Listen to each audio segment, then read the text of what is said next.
Olá, sejam muito bem-vindos aí a mais um evento aqui no Que Concursos, comigo, professor Gustavo Musi.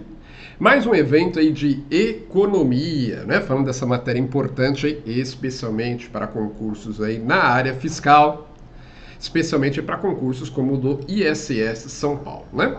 Então vamos falar de economia e eu quero falar aí mais especificamente sobre o assunto estruturas de mercado.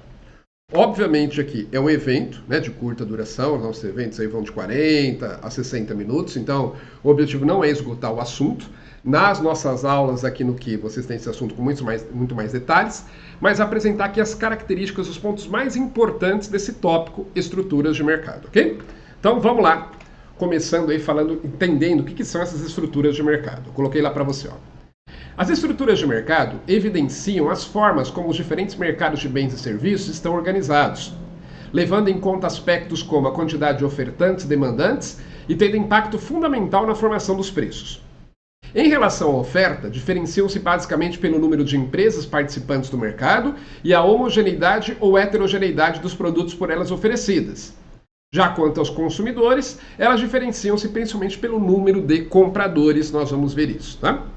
Então, a estrutura de mercado, o nome está dizendo, ele diz como o mercado está estruturado, especialmente em relação ao número de vendedores e compradores e características aí dos produtos que são comercializados. Continuando. Ó, as 6 principais estruturas de mercado cobradas em prova são concorrência perfeita, monopólio, monopsônio, oligopólio, oligopsônio e concorrência monopolística, tá? Então, normalmente, para a prova, você tem que saber entender dessas que estão aí. Algumas caem mais, outras menos, é verdade, né? Que nem monopsônio, oligopsônio não é tão comum cair. Mas a gente vai falar, aproveitando e falando das 6 estruturas de mercado que costumam ser cobradas em prova, tá certo? Vamos lá, então, começando aqui pela queridinha dos economistas, né? Porque nesse mercado aqui nós vamos ver que funcionam perfeitamente aquelas leis de oferta e procura lá que a gente estuda, né, quando estudamos a informação de preço, que é o mercado de concorrência perfeita ou de ampla concorrência, é a mesma coisa, tá? Então eu coloquei lá para você, ó. O mercado de concorrência perfeita, também chamado de mercado de ampla concorrência, é aquele em que ocorre o mais alto grau de competição entre as empresas pela preferência do consumidor.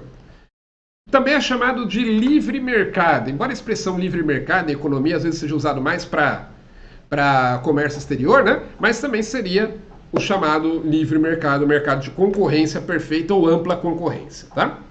E aí tá lá. É considerado o tipo de mercado ideal pelos economistas, porque nele as teorias econômicas funcionam perfeitamente. Em tese, não há necessidade de intervenção estatal, uma vez que os preços dos produtos são definidos pelo próprio mercado a partir da interação da demanda com a oferta, né? Eu coloquei que em tese não há necessidade de interferência do Estado, porque essa é uma das premissas, né, do mercado de concorrência perfeito, quando ele começou a ser estudado, lá no final do século XVIII, por Adam Smith. E na prática percebeu-se que não era bem assim, né? A tal da mão invisível lá do mercado, ela não era tão eficiente assim para garantir uma eficiência plena do mercado. E muitas vezes esse mercado ele tenderia com o tempo a se concentrar, a se oligopolizar. Depois a gente vai falar de oligopólio. Mas o fato é que a concorrência perfeita é o tipo de mercado, né, que eu coloquei que é o ideal pelos economistas, porque nele funcionam, pelo menos na teoria, perfeitamente os conceitos de demanda, oferta, de formação de preço e por aí vai, tá certo? E o próprio mercado seria capaz de se autorregular. Então vamos lá. Aí vamos falar das características. O que caracteriza o mercado de concorrência perfeita? Tá lá. O mercado de concorrência perfeita possui as seguintes características. Primeiro, é um mercado atomizado. Isso significa que há produtores e compradores muito numerosos. Veja, atomizado vem justamente de átomo, né? O que é o átomo? Aquela partícula fundamental formadora da matéria, né? Que é minúsculo, minúsculo. Ninguém consegue ver um átomo de tão minúsculo que ele é, nem os microscópios mais potentes. Então, quando fala em mercado atomizado, significa que cada comprador e cada vendedor ele é bem pequenininho. Ele é só um grão de areia na imensidão da praia. Ele sozinho, o comprador ou vendedor, não consegue interferir diretamente no preço. Não consegue. O preço é definido pelas leis de mercado mesmo, tá? Então há muitos compradores e muitos vendedores. Isso é o que a gente chama de um mercado atomizado. É uma das características do mercado de concorrência perfeita. O que mais? O preço é determinado pela oferta e procura. Eu coloquei lá para você. Ó. Devido ao alto número de produtores e consumidores, o preço do produto é definido pelo mercado, pela conjunção da oferta e da demanda, não podendo a empresa escolher o preço que cobra. Porque se cobrar acima do valor que as demais empresas estão cobrando, perderá seus clientes. Né? Tem muitos vendedores, se ele vender... Nós vamos ver que os produtos eles são todos idênticos, tá? Então, se vender por um preço a mais, o consumidor vai comprar no vizinho que está vendendo pelo preço mais baixo. E perderá seus clientes por considerar que a demanda é perfeitamente elástica. Por isso, costuma dizer que as empresas são tomadoras de preço, tá? Então, no mercado de concorrência perfeita, a gente fala que as empresas são tomadoras e não formadoras de preço. Porque quem forma o preço são as leis da oferta e da procura no mercado de concorrência perfeito. O cara não tem como vender por um preço a mais do que aquele preço que é definido, né, pela média de mercado. Formação de preço a gente estuda em módulos à parte do curso, lembra? Que é onde a curva de oferta encontra a curva de demanda. A gente tem ali o preço de equilíbrio, né? Então, no mercado de concorrência perfeito, isso funciona, tá, de forma eficiente. E a empresa individualmente não tem como colocar um preço maior do que aquele preço, porque senão ela vai perder clientes. O que mais? Outra característica. Todas as firmas de um mesmo mercado vendem produtos homogêneos, ou seja, idênticos ou que sejam substitutos próximos, de forma que o consumidor consegue comparar os preços com segurança. Então, outra característica do mercado de concorrência perfeita é que os bens eles são idênticos, tá? Isso significa que o consumidor não tem opção, professor, de comprar um produto diferenciado, um produto melhor? Não é isso. É que todos os produtos, têm muitos vendedores, então você consegue analisar cada um deles individualmente, como microcosmos, tá? Então, por exemplo, mercado de televisores. Você tem, né, TV de plasma, eu não sou muito atualizado, mas tem TV de plasma, TV de LED, TV com definição de não sei quantos K, de outros e por aí vai. Você tem vários tipos de TV, né? Mas se é um mercado de concorrência perfeita, todos aqueles tipos de TV tem muitos vendedores, muitas lojas vendendo, de forma que cada um daquelas TVs, você possa analisar o mercado de cada um delas individualmente, e cada um deles, e como é uma TV específica, um tipo específico, uma configuração específica, os produtos serão idênticos, tá? Mas guarde isso, que os produtos são homogêneos ou idênticos no mercado de concorrência perfeita. E aí isso permite, inclusive, que o consumidor compare os preços com segurança, né? Porque como o produto é o mesmo, o preço também, em tese, tem que ser o mesmo. Se for maior ou menor, o consumidor vai perceber isso de uma forma bem tranquila. Agora, se os produtos são diferentes entre si, às vezes é difícil você comparar, né? Um produto é mais caro, mas ele pode ser melhor. Um produto é mais barato, mas ele pode ser pior. No mercado de concorrência perfeita não há esse problema, porque os produtos são homogêneos. O que mais? Outra característica do mercado de concorrência perfeita é que ocorre a transparência do mercado, ocorrendo a perfeita disseminação das informações relevantes sobre os produtos e preços, de forma que todos os produtores possam competir em igualdade de condições, estando também em igualdade de condições de negociação com os clientes. Então, a transparência de mercado significa que não acontece a chamada assimetria de informação, que é quando uma das partes envolvidas no negócio tem informações que a outra parte não tem, e isso pode influenciar ali na formação do preço, né? Exemplo, a pessoa vai vender um carro e o carro está com um motor muito ruim, tá para fundir. E aí ele vende por um preço abaixo do mercado por conta disso, só que não avisa o comprador. Aí o comprador vai lá e aceita fazer o negócio, né? Porque não sabe que o motor está nessas condições ruins.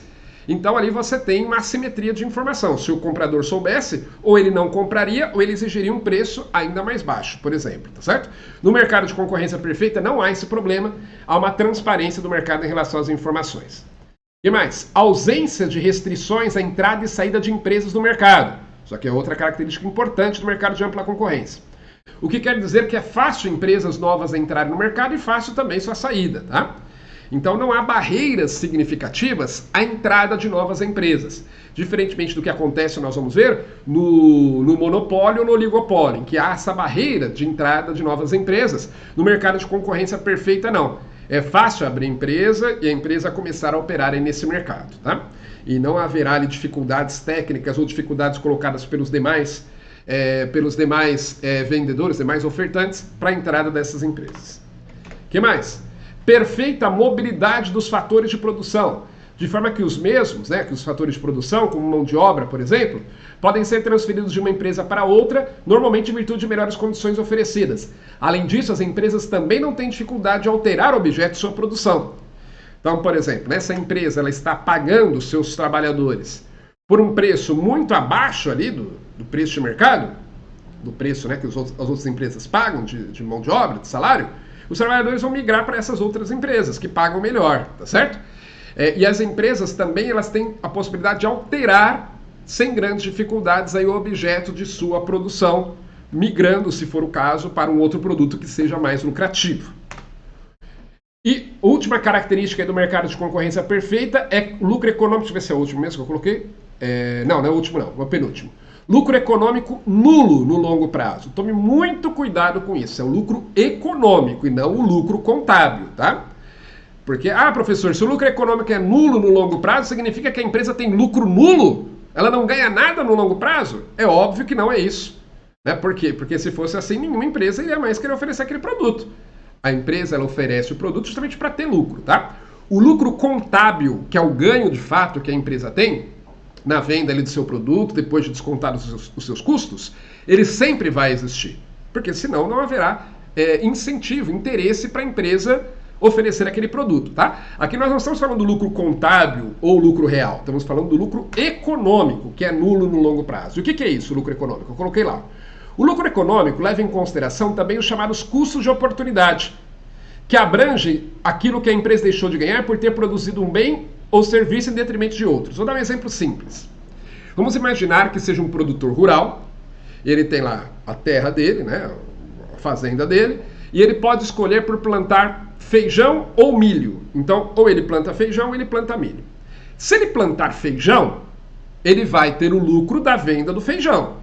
Mas ele vai deixar de ter o lucro da venda do milho, porque não está vendendo milho. Esse é o custo de oportunidade dele, no caso dele produzir feijão, é o que ele ganharia, o que ele está deixando de ganhar. Então é o que ele ganharia se ele plantasse milho. Ou o contrário, ele resolve plantar milho. Então o custo de oportunidade dele seria o valor que ele receberia pela venda do feijão. Né? Então, aí a ideia é o seguinte, se o custo de oportunidade for maior do que o lucro que ele está tendo, ele vai migrar. Sim, né? Vamos imaginar que ele vendendo feijão, ele calcule que ele vai ter um lucro naquele ano de 50 mil reais. E se ele plantar milho, seria 60 mil. Então ele vai mudar, né? Se no ano seguinte a situação não mudar, ele vai mudar para o milho, porque ele vai ganhar mais, tá certo? Então o que acontece? Se o lucro econômico no longo prazo ele não for nulo, significa que a empresa, ou ela está tendo, vamos dizer aí, um prejuízo econômico, ela ganharia mais se ela fabricasse outra coisa, ela vai migrar para essa outra coisa, ou ela está tendo um lucro econômico maior do que zero, significa que ela está ganhando mais do que outras empresas que produzem outras coisas. Aí essas outras empresas é que vão migrar para aquele produto, de forma que no longo prazo tudo se equilibre, essa é a ideia, tá certo? Então, repetindo lá. O lucro econômico leva em consideração também os chamados custos de oportunidade, que abrangem aquilo que a empresa deixou de ganhar por ter produzido um bem ou serviço em detrimento de outros. É importante que o lucro econômico seja nulo no longo prazo, porque senão as empresas tenderiam todas a migrar para aquelas atividades mais rentáveis economicamente. Né? As empresas vão migrar para aquelas atividades que estão tendo lucro econômico positivo. Num determinado período elas vão migrar mesmo, mas aí chega numa hora que acaba se equilibrando. Determinado produto as empresas estão ganhando muito, então as empresas vão começar a produzir aquele produto. Aí a concorrência aumenta, a margem de lucro diminui, tá certo? Ou no outro caso, a empresa está tendo prejuízo econômico, obviamente, né? Deixando claro. Quer dizer, que está ganhando menos produzindo aquilo do que produzindo o outro bem, ela vai produzir o outro bem. E aí, como ela deixa de produzir o primeiro bem, tem menos concorrente, o lucro dos que ficaram aumentam. No longo prazo, você tem, então, um equilíbrio, ok? Então, essas são as características, a última característica ainda, do mercado de concorrência perfeito. As empresas maximizam seu lucro no nível de produção em que o custo marginal é igual ao valor de venda de cada unidade. O que é isso? Primeiro, custo marginal é o nome que se dá ao aumento no custo de produção pela fabricação de mais uma unidade. Por exemplo, uma empresa que produz parafusos. Ela produz 1 milhão de parafusos e o custo de cada parafuso é de, vamos dizer, que aí na verdade o custo vai estar... Vou colocar em parafuso que o custo fica muito pequenininho, é difícil a gente entender. Vamos imaginar carros. Uma empresa que fabrica carros, ela fabrica 1.000 carros por ano, tá? E o custo de produção de cada carro, fabricando 1.000 carros, é de, sei lá, 30 mil reais. É o que a empresa gasta para fabricar um carro, o custo médio, né? É de 30 mil reais ali. Se ela for fabricar um carro a mais, ela vai ter um custo a mais, porque vai ter que comprar um pouco mais de matéria-prima, vai ter que pagar um pouco mais de trabalhadores, não é isso? Esse valor a mais que ela vai gastar para fabricar esse carro a mais é o que a gente chama de custo marginal, tá? Então vamos imaginar que o custo médio dela é de 30 mil, custo médio, para produzir 1.000 veículos, e se ela for produzir 1.001, ela vai, sei lá, ter um custo marginal de R$30.000,50. Vai ser um pouquinho maior do que o custo médio, por exemplo. Então, custo marginal, repito, veja que aqui eu estou falando rapidamente, porque esses conceitos, em aula, a gente martela bastante, né? Então, a gente tem uma aula só sobre custos, por exemplo, uma aula só sobre falar sobre lucro econômico, sobre lucro contábil. Aqui é só para você relembrar os pontos principais. Então tá lá, custo marginal é o nome que se dá ao aumento no custo total de produção pela fabricação de mais uma unidade do produto. O custo marginal no curto prazo normalmente é decrescente no início, chegando ao valor mínimo e depois aumentando. A gente estuda isso quando fala de custo de produção. Quando o custo marginal é igual ao preço de venda, também chamado de receita marginal, preço de venda e receita marginal é a mesma coisa, né? O valor que a empresa ganha na venda de uma unidade. Significa que a empresa, se a empresa produzir mais uma unidade, passará a ter prejuízo, tá? Então, a ideia é o seguinte, a empresa tem que ir fabricando e vendendo conforme vai compensando para ela. E quando que para a empresa compensa? A partir do momento em que o preço de venda for maior do que o seu custo, não é isso? Porque se o custo for maior, já não compensa mais. O custo de produção, ele começa diminuindo, depois ele chega a um mínimo e depois ele vai aumentando, se a empresa mantiver constante a quantidade dos fatores de produção, né, que a gente fala lá quando estuda a produção no curto prazo. Mas o fato é que a empresa vai aumentando a produção e aí pode chegar que uma hora essa curva de custo marginal esteja ascendente, esteja crescendo.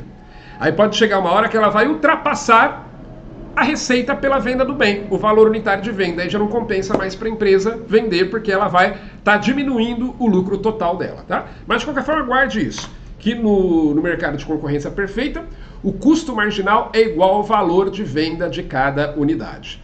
Então, recapitulando rapidamente, quais são as características do mercado de concorrência perfeita? Essas aqui, ó.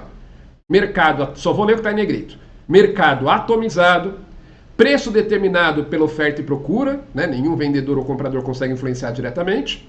Produtos homogêneos, transparência do mercado, ausência de restrições à entrada e saída de empresas no mercado, perfeita mobilidade dos fatores de produção, lucro econômico nulo no longo prazo e custo marginal igual ao valor de venda de cada unidade. Tá? Normalmente, se você guardar essas características, se cair uma questão só teórica, né, sobre ampla concorrência, você deve acertar, porque é muito comum, mais comum é pedir características do mercado.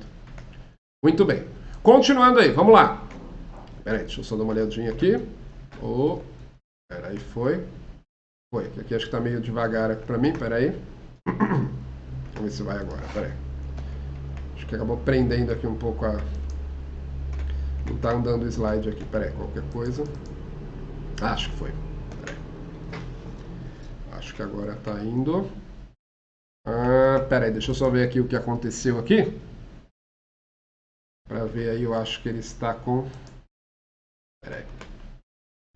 Vamos lá.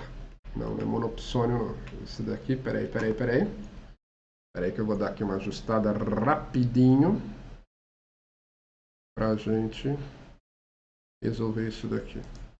Vamos ver. Agora foi. Pronto, tá lá. Então agora nós falamos do mercado de concorrência perfeita.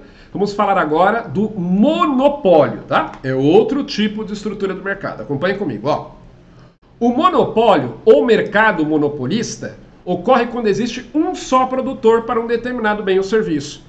Olha só, a palavra mono significa um, não é isso? Então no monopólio você tem um só vendedor, um só produtor de determinado produto ou serviço. Ó, no monopólio os preços tendem a ser mais altos do que numa concorrência perfeita, claro, né? Já que o produtor tende a elevá-los o máximo que conseguir, tendo grande influência na formação do preço, uma vez que não tem concorrentes. Então, se só tem uma empresa produzindo ou vendendo um determinado bem, é claro que ela tem um controle grande sobre o preço do bem, não é isso? Ela pode colocar o preço bem mais alto, porque não tem concorrentes, do que no mercado de concorrência perfeita, tá? Ó, e aí, exemplos de monopólio no Brasil são o mercado de energia elétrica e de outros serviços públicos. E aí, até por uma questão do chamado monopólio natural, né? Normalmente é importante que se tenha um monopólio nesse caso, para que se estimule as empresas a construírem, por exemplo, hidrelétricas, construírem ferrovias, né? Por exemplo, Os Estados Unidos construíram muitas das suas ferrovias, a maior parte delas, no regime de monopólio.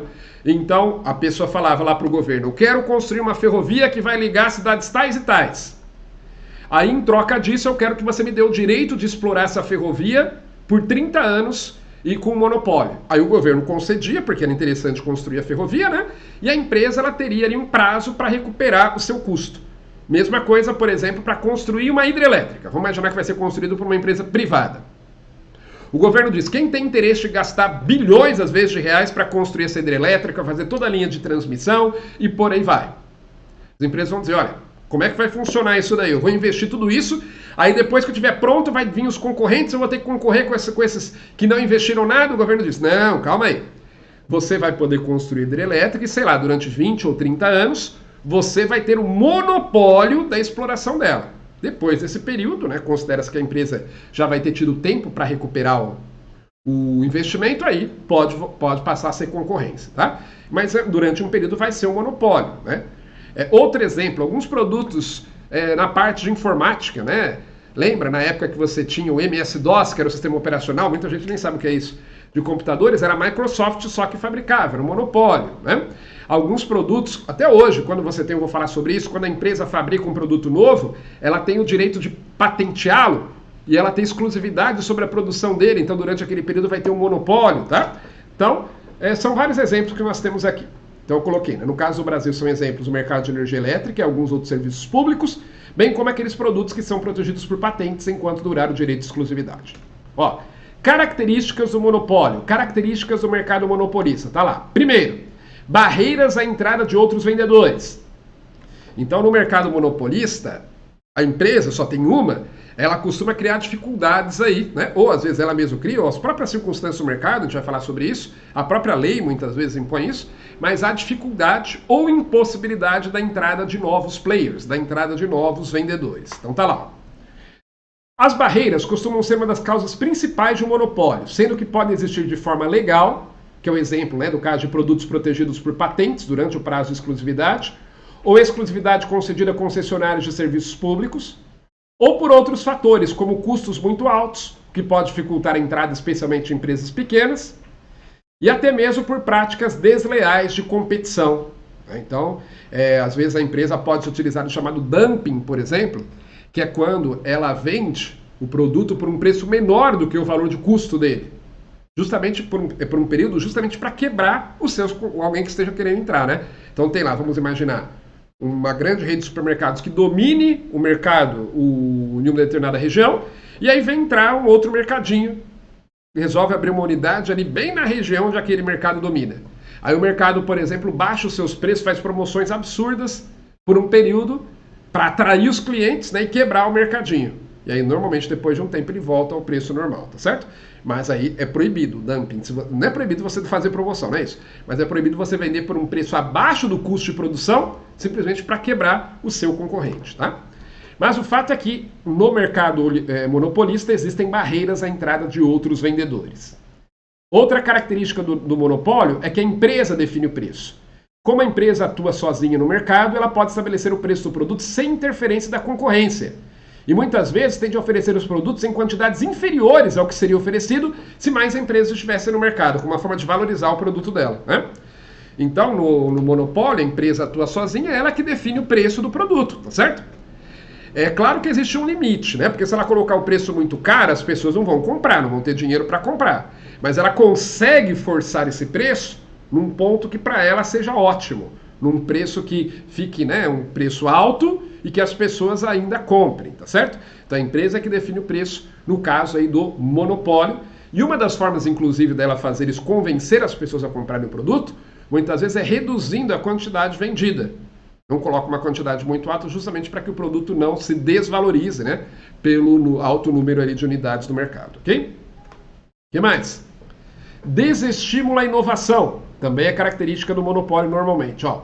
O mercado monopolista tende a ter baixa taxa de inovação, uma vez que não existem concorrentes e os consumidores só podem comprar de uma única empresa. Então a empresa pode se acomodar, né? Ah, só tem eu vendendo esse produto aqui, não tem ninguém concorrendo, então eu vou continuar vendendo o mesmo produto. Não há preocupação em inovar. Aliás, normalmente o principal fator que leva à inovação é a concorrência.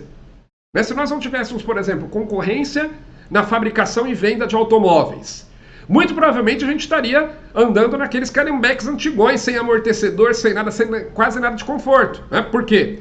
Porque não há concorrência, a empresa ia ficar tranquila, não ia se preocupar em aperfeiçoar o seu produto. Então, no monopólio, muitas vezes ocorre isso, um desestímulo à inovação. Outra característica, a ausência de substitutos próximos. Isso porque o produto ou serviço oferecido por um monopólio não tem a concorrência indireta, por meio de bens que podem substituir a utilidade oferecida. Por isso se diz que em um monopólio os produtos oferecidos também são homogêneos, tá? Até porque para a empresa também não tem interesse fazer um outro produto parecido, né? Com aquele você vai concorrer com o produto dela indiretamente, então normalmente você não costuma ter substitutos próximos para aquele produto vendido sob regime de monopólio. Economia de escala, outra característica do monopólio. Ó. Uma empresa detentora de um monopólio normalmente consegue produzir a um custo proporcionalmente menor do que outras empresas menores, uma vez que, como domina o mercado, tende a vender em larga escala, reduzindo os custos de produção. É aquela história que a gente já sabe, né? Normalmente, quando eu tenho produção em larga escala, isso reduz o meu custo unitário. Por quê? Porque eu compro em grande quantidade do meu fornecedor, consigo negociar preços bons, né? A produção também em série ali, ela consegue trazer uma economia no próprio processo e por aí vai. Então, como no monopólio, normalmente a empresa ela vende em larga escala, né? É verdade que eu posso ter monopólio pequenininho também. Sei lá, alguém inventa um produto muito específico, né? Tem a patente, só ele pode produzir, mas ninguém está interessado em comprar, por exemplo, né? Vamos imaginar. Aí um monopólio não é de larga escala, mas normalmente os monopólios são de larga escala. Então, com isso, via de regra, a empresa consegue reduzir bastante o seu custo de produção, gera o que nós chamamos aí de economia de escala, tá certo? Que inclusive acaba sendo um dos fatores que acaba dificultando outras empresas entrarem no mercado, porque essas outras empresas muitas vezes vão ter que começar produzindo muito menos, né, numa quantidade muito menor, e o custo dela acaba sendo proporcionalmente maior do que da empresa que já está ali no monopólio, tá certo? Muito bem, essas são as características então do monopólio. Recapitulando, primeiro, né, eu tenho um só vendedor, um só produtor, um só ofertante, e as características são: barreira à entrada de outros vendedores, a empresa que define o preço do produto, não é a lei de mercado que define, desestímulo à inovação, ausência de substitutos próximos para o produto oferecido e economia de escala. Aí nós temos como irmão do monopólio o monopsônio. É parecido, mas é diferente. Também tem a palavra mono, que indica um, mas é exatamente o oposto do monopólio. Coloquei lá. O monopólio é uma situação oposta, aliás, o monopsônio é uma situação oposta do monopólio, pois no monopsônio existe um só comprador para um determinado produto. Lembra que no caso do monopólio era um só vendedor? No caso do monopsônio é um só comprador, ok? Ó, de forma oposta ao que ocorre no monopólio, no monopsônio o preço tende a ser bem mais baixo do que o mercado de concorrência perfeita, uma vez que o único comprador tem o controle de mercado e pode forçar o preço para baixo, pois ou os produtores aceitam o preço que o comprador aceita pagar, ou ficarão sem ter para quem vender. O exemplo de monopsônio ocorre em alguns mercados locais de cana-de-açúcar, em que os produtores da cana-de-açúcar muitas vezes têm somente uma usina na região para vender a produção, uma vez que se vender para empresas mais distantes, isso significaria arcar com custos proibitivos. Ou produtores de laranja também que vendem para uma fábrica que produz suco de laranja. Normalmente só tem uma fábrica ali na região, se for vender para outra fábrica é muito distante, aí o custo do frete acaba tornando a transação inviável, então tem que vender para aquele comprador único que tem ali. E aí é claro que o comprador ele vai buscar negociar o preço mais baixo possível e ele tem um grande poder de barganha. Porque como só tem ele como comprador, ou os caras fazem um excelente negócio na visão, o que seja um excelente negócio para o comprador, ou o comprador não vai querer comprar, tá certo? Eles vão ficar sem ter para quem vender. Muitas das características do monopsônio são semelhantes às do monopólio, como por exemplo, barreiras à entrada de concorrentes, no caso aqui de outros compradores, a empresa define o preço, embora haja um preço mínimo que ela terá que pagar, que sempre será maior do que os custos de produção dos vendedores, e um produto homogêneo.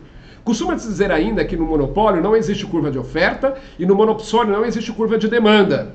Isso porque, nesses casos, a oferta e a demanda não são determinados pelos preços de mercado, uma vez que são definidos pelo vendedor, no caso do monopólio, ou pelo comprador, no caso do monopsônio, ok? Outra estrutura de mercado aí é o chamado oligopólio. Olha só. Eu coloquei lá, oligopólio é um tipo de mercado onde existe um pequeno número de grandes empresas produtoras que o dominam, sendo considerado normalmente uma falha de mercado. Difere-se do monopólio porque no monopólio, neste, há uma única empresa produtora, ao passo que no oligopólio há mais de uma, embora poucas, tá? A palavra oligo vem do grego que significa poucos. Então, oligopólio, eu tenho poucas empresas vendendo. Diferente do monopólio, que eu tenho uma empresa só, aqui eu tenho mais de uma, mas ainda são poucas, ok? Aí tá lá, justamente pelo mercado ser dominado por poucas empresas, essas conseguem um controle relativo dos preços dos produtos, algumas vezes até mesmo através da formação de cartéis, né? O que é proibido pela legislação, mas que acaba ocorrendo às vezes. O que é um cartel aqui? Não tem nada a ver com cartel de Cali, cartel lá dos cartéis mexicanos, nada a ver com isso, tá?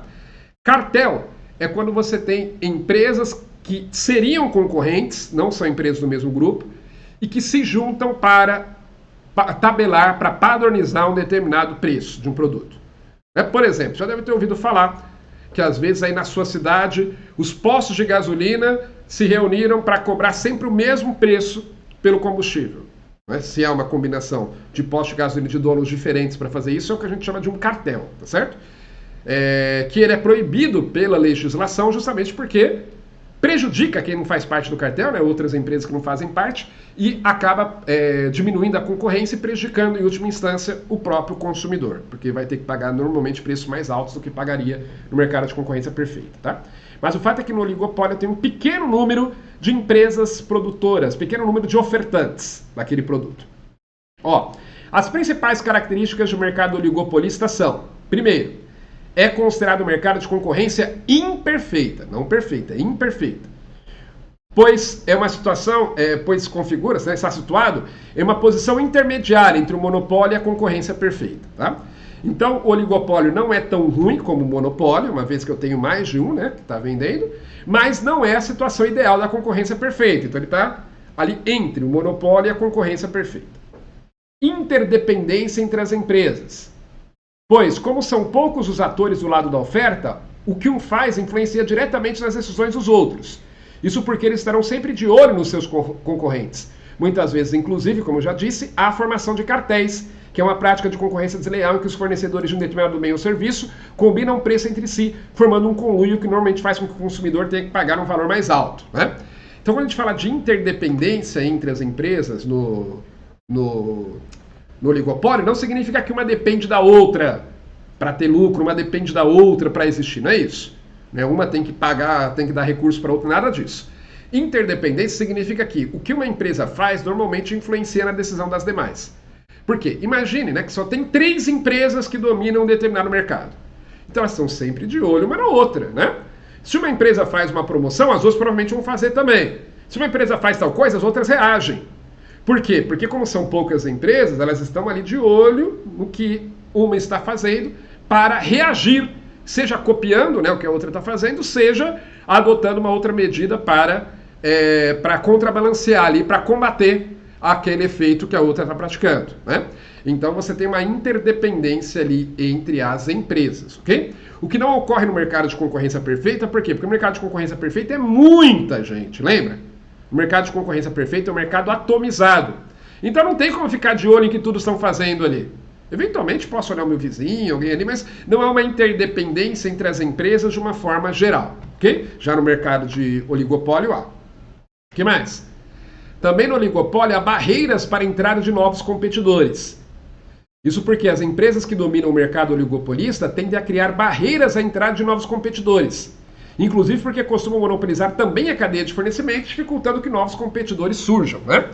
Então as empresas ali no oligopólio, claro, elas não querem concorrentes, quanto menos melhor, então elas podem criar ali algumas barreiras, que podem ser até algumas barreiras legais, podem ser até permitidas pela legislação, né?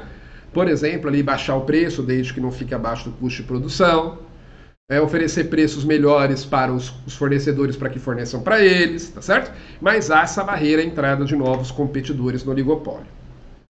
E preços controlados. Mesmo quando não há formação de cartéis, como a concorrência é pequena, as empresas e o mercado oligopolista tendem a ter um grande controle sobre os preços dos produtos. Veja que o controle não é tão grande como no monopólio, né? Porque no monopólio a empresa está sozinha. Então ela que define sozinha o preço do produto. Aqui não. Aqui tem poucos, mas tem outros concorrentes. Então, o preço, as empresas elas não têm um poder tão grande sobre o preço como tem no monopólio, mas ainda existe sim um controle dessas empresas sobre o preço, por isso que a gente fala que são preços controlados, tá? E normalmente o consumidor ele vai pagar um preço mais alto no oligopólio do que pagaria no mercado de concorrência perfeita. Aí só resumindo aqui, ó, quais são as características do mercado oligopolista? Primeiro, o que é o mercado oligopolista mesmo? É aquele que eu tenho poucos vendedores, poucos ofertantes. Mais de um, não chega a ser um monopólio, mas eu tenho poucos ofertantes. E quais são as suas características? Primeiro, é um mercado de concorrência imperfeita, existe uma interdependência entre os vendedores, entre os ofertantes, entre as empresas, né? Uma está de olho no que a outra está fazendo e a decisão de uma costuma influenciar na decisão de outros. Há a barreira para a entrada de novos competidores e os preços aí, eles são mantidos sob certo controle pelas empresas participantes, pelas empresas que integram o oligopólio. Aí nós temos o oposto do oligopólio, que é o oligopsônio.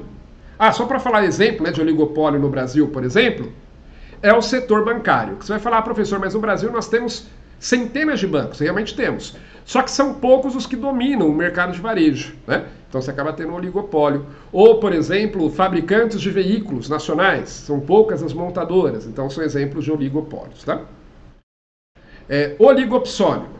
Os oligopsônios são semelhantes aos oligopólios, com a diferença de que se caracterizam pelo pequeno número de compradores e não de vendedores. Então, justamente o contrário, né? No oligopólio eu tenho poucos vendedores, poucos ofertantes. No oligopsônio eu tenho poucos compradores, poucos demandantes. Não chegam a ser monopsônios, pois há mais de um comprador. Lembra, se tiver um comprador só, vai ser monopsônio. Aqui eu tenho mais de um, mas são poucos ainda, então é oligopsônio. Aí, como exemplo de mercados de oligopsônio, né, como exemplo de oligopsônio, temos o mercado de aeronaves comerciais, que são adquiridas por um pequeno número de companhias aéreas, né? Então, empresas, por exemplo, como a Embraer, Airbus, Boeing, elas normalmente têm um pequeno número ali de compradores. Se bem que se elas, a empresa que opera a nível mundial, melhora um pouco, né? Porque contando no mundo todo você tem várias. Mas, especialmente pensando numa empresa ali que vende aeronaves só dentro do país, ela acaba tendo um pequeno número de pessoas para vender, né? Então são poucos compradores. Então, portanto, é um mercado de oligopsônio, ok? Ou oligopsônico, acho que esse seria o termo. Então, olha só, nós já falamos de quase todas as estruturas de mercado, já falamos de concorrência perfeita, já falamos de monopólio e monopsônio, já falamos de oligopólio, oligopsônio.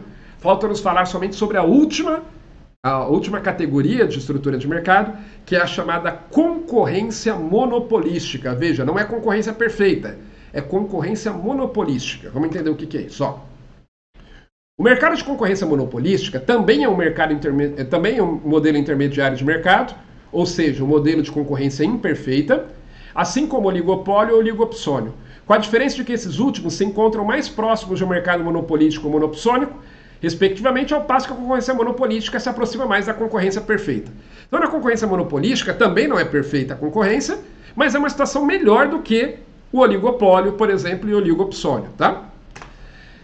No mercado de concorrência monopolística, temos várias empresas disputando o mesmo tipo de cliente, embora o número de empresas não seja tão grande como na livre concorrência. Então, se você tem várias empresas disputando o mesmo tipo de cliente, nós vamos ver que oferecendo produtos diferenciados, com alguma diferenciação, próximos, mas diferenciados, tá? E o número não é tão grande como lá na livre concorrência. Olha só. O nome concorrência monopolística vem do fato de que, nesse tipo de mercado, os produtos vendidos pelas empresas variam de uma para outra, a heterogeneidade de produtos. Sendo que assim, no que se refere a cada produto especificamente, existe quase um monopólio, embora o consumidor tenha opções de bens e serviços substitutos, podendo assim migrar de um produto para o outro.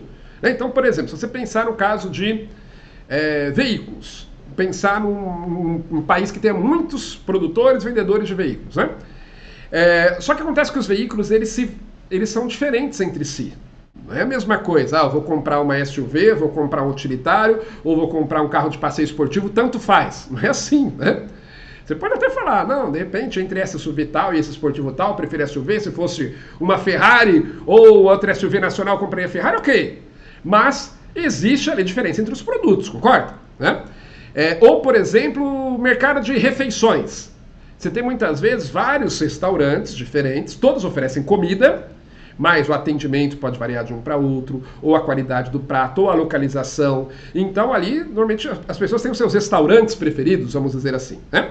Então veja que os produtos são produtos parecidos. No primeiro caso são todos carros, no segundo caso são todas refeições, mas eles se diferenciam entre si, tem alguma coisa que diferencia e que a empresa pode dar o seu toque especial e dizer que só ela oferece, ou muitos poucos oferecem aquele produto com aquela qualidade, daquela forma, tá? Tanto é que nós vamos ver que no mercado de concorrência monopolística, o marketing, né, das empresas procura justamente diferenciar o produto dela dos demais.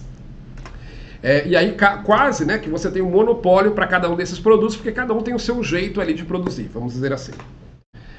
E aí quais são as principais características do mercado de concorrência monopolística? Primeiro, via de regra, cada empresa vende produtos que, embora possam ser substitutos próximos entre si, apresentam características diferenciadoras.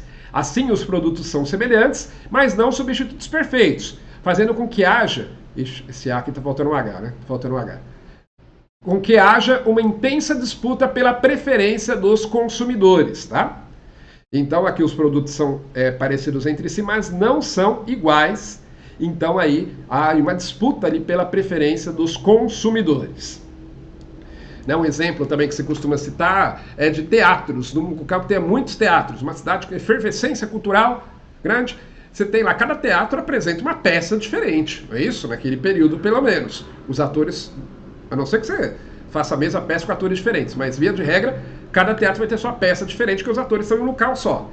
Então ali é um exemplo, poderíamos chamar de uma concorrência monopolística, tá? Porque tudo é teatro, tudo são peças de teatro, mas cada consumidor diz, eu gosto mais de uma comédia, eu gosto mais de um drama, ou eu gosto mais de assistir naquele local porque eu acho mais confortável, e por aí vai.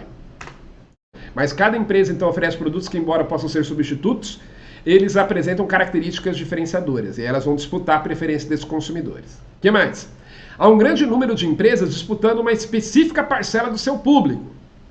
Tratando-se de muitas empresas produzindo bens bastante similares entre si, o que cria uma série de possibilidades para o consumidor escolher, né? Então eu tenho muitas empresas que estão disputando o mesmo tipo de consumidor, cada uma oferecendo ali o seu produto ali.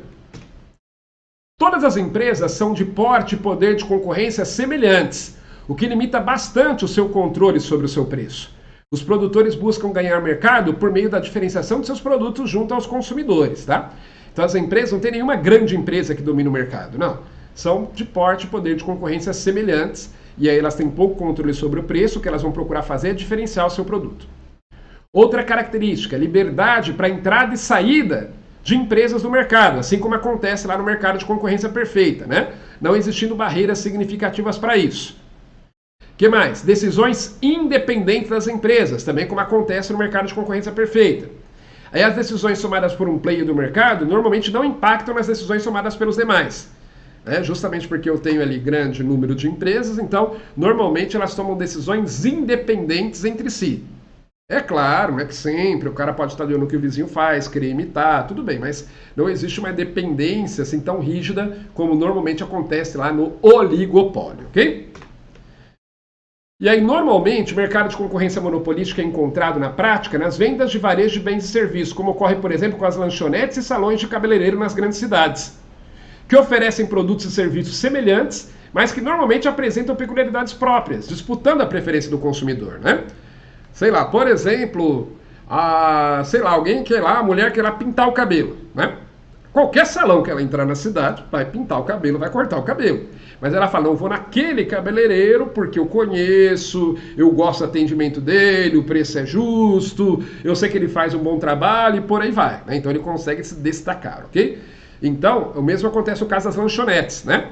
Em grandes cidades você tem aí milhares, normalmente, de lanchonetes. E aí o que acontece? Só que cada lanchonete pode ter ali, fazer às vezes o mesmo lanche, mas de uma forma diferente, prestar um atendimento diferente, ter um ambiente diferente, né? Para a pessoa ali se sentir melhor, um ambiente mais aconchegante, por aí vai. Então veja que os produtos são todos semelhantes, mas são substitutos entre si, mas eles têm alguma característica diferenciadora e aí a empresa vai procurar destacar essa característica diferenciadora para convencer o cliente a entrar no salão de beleza dele e não do concorrente, ou entrar na lanchonete dele e não na do vizinho, ok? E aí só lembrando então, quais são as características aí do mercado de concorrência monopolística. Primeiro, cada empresa vende produtos que são substitutos próximos entre si, mas apresentam características diferenciadoras, né? São produtos heterogêneos. Há um grande número de empresas disputando uma específica parcela do seu público. Todas as empresas são de porte e poder de concorrência semelhantes. Há liberdade para entrada e saída de empresas do mercado. E as empresas são independentes do que se refere ao seu processo decisório. E aí, para finalizar aqui o nosso evento, eu queria fazer com você uma questão de prova. Porque a gente fazer uma questão que você pode achar, né, lá no site do Que Concurso, que eu trouxe aqui para você, falando justamente aí sobre o mercado de concorrência monopolística. Ó, a questão diz o seguinte: em um mercado de concorrência monopolística, há muitos ofertantes de produtos homogêneos, mas poucos demandantes. B, a oferta da firma é perfeitamente elástica a preços. C, há um único demandante no mercado para diversos ofertantes de bens levemente diferenciados. D, o equilíbrio de mercado se dá quando a oferta e demanda de mercado se igualam. Ou alternativa E, os produtores ganham certo poder de mercado graças à diferenciação de seus produtos.